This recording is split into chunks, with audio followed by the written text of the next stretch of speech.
Hello students, hope you all are fine.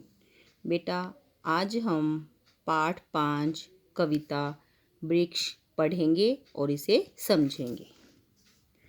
अंकुर मिट्टी में सोया था, सपने में खोया था। नन्हा बीज हवा ने लाकर एक जगह बोया था।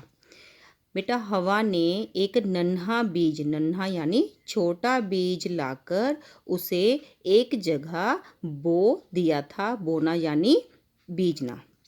अंकुर मिट्टी में सोया था, सपने में खोया था। अब वही नन्हा छोटा बीज अंकुर बन गया।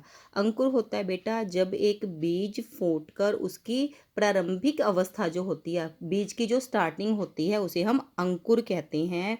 अब वो अंकुर मिट्टी में सोया हुआ था और सपने में खोया हुआ था। तभी बीज ने ली अंगड़ाई, देह जरा सी पाई। अब वो छोटे से बीज ने अंगड़ाई ली। उसने जैसे हम सुस्ती तोड़कर थोड़ी सी चुस्ती लेते हैं सुबह, वैसे ही बीज ने अंगड़ाई ली और उसने, देह होता है शरीर, जरा सी मतलब छोटी सी, छोटा सा शरीर पाया। आंख खोलकर बाहर आया, दुनिया पड़ी दिखाई।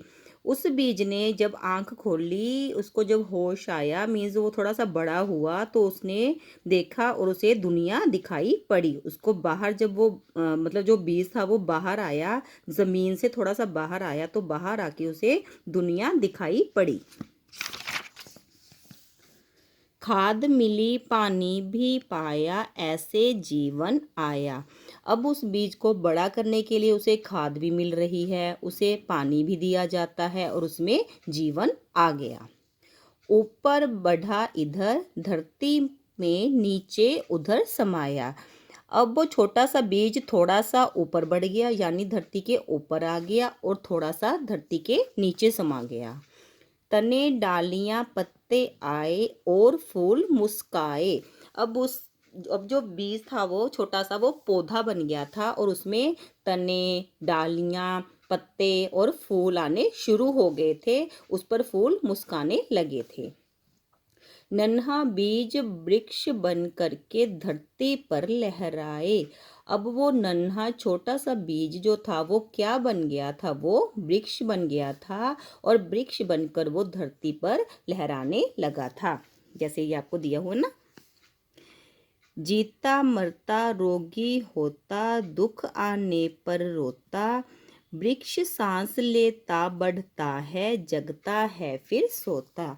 अब बेटा, इस पैरे में जो वृक्ष की तुलना है वो एक मतलब वो प्राणियों से की हुई है, इंसान से की गई है। कि जैसे एक इंसान जीता है, मरता है, बीमार होकर रोगी भी होता है, और दुख, क्योंकि उसमें फीलिंग्स की भावनाएं होती हैं, उसमें महसूस करने की ताकत होती है, दुख आने पर वह रोता भी है। ऐसे ही जो वृक्ष हैं वो सांस भी लेते हैं, बढ़ते हैं, बड़े भी होते हैं, जगते हैं और फिर सोते भी हैं। रोज शाम को चिड़िया आती, सारी रात बिताती। रोज शाम को उसके ऊपर ढेरों सारी चिड़ियाँ, बहुत सी चिड़ियाँ आती हैं और अपनी रात उसी पर बिताती हैं। बड़े सवेरे जाग वृक्ष पर चींची चींची गाती। और जब सुबह बड़ा सवेरा होता है तो वो चिड़िया जागकर उस वृक्ष के ऊपर चींची चींची गीत गाती हैं। छाया आती बड़ी सुहाती, सब टोली जुट जाती। तरह तरह के खेल वृक्ष के नीचे बैठ रचाती। छाया आती, फिर उस पेड़ की बहुत अच्छी छाया आती है। बड़ी सुहाती, जो कि हमें बहुत सुहाती है, बहुत अच्छी लगती है। सब टोली जुट जाती, वहाँ पर बच्चों की सारे जो बच्चे हैं वो इकट्ठे हो जाते हैं। टोली मीन्स होता है समूह में। जब सारे बच्चे समूह में इकट्ठे होते हैं तो उसे टोली बोलते हैं। बच्चे टोलियों में जुट जाते हैं, इकट्ठे हो जाते हैं। तरह तरह के खेल वृक्ष के नीचे बैठ रचाती। और वह टोलियां, जो बच्चों का समूह होता है, वो वृक्ष के नीचे बैठकर तरह तरह के खेल रचाते हैं।